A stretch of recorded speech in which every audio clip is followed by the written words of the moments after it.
Hey guys, what's up? Welcome back. This is Alex Duque, and if you haven't had enough about hair, then let's talk a little bit more about hair. So far we have talked about hair via polish and texturing. We have talked about hair via fur, and now we're gonna talk about hair via hair, and that is this guy over there. It's under dynamics. Let me change that color. Under dynamics, hair. Okay? That's this guy right here, and that is dynamic hair. So, in order for you to understand dynamic hair, we need to go over a couple of principles first. Um, Dynamic hair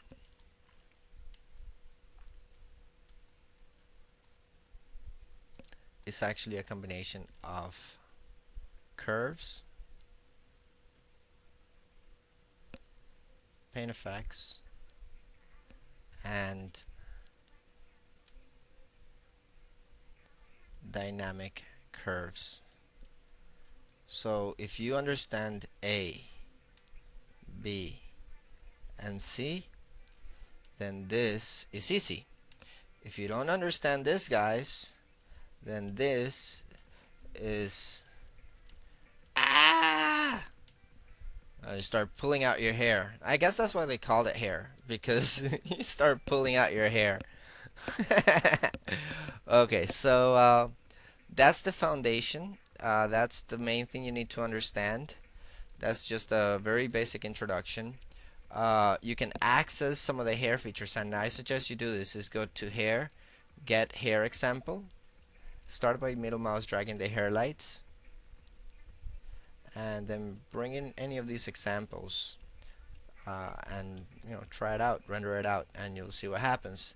I'm just gonna go ahead and bring in this example, and as you can see, there's a little hair example right there for us, and this has notes, and the notes, I believe we can access them by selecting the hair system.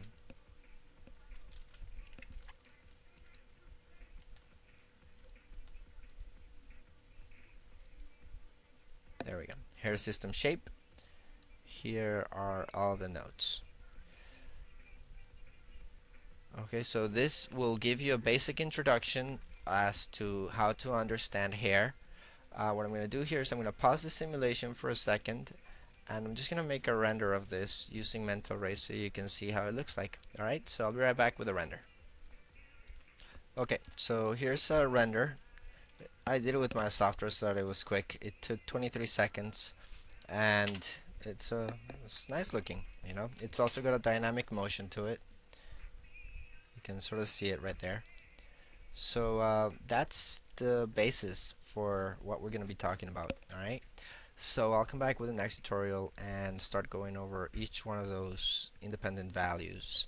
Like I said, curves, paint effects, and then dynamic hair, or dynamic curves, and then eventually dynamic hair. Alright, so I'll see you later. Bye.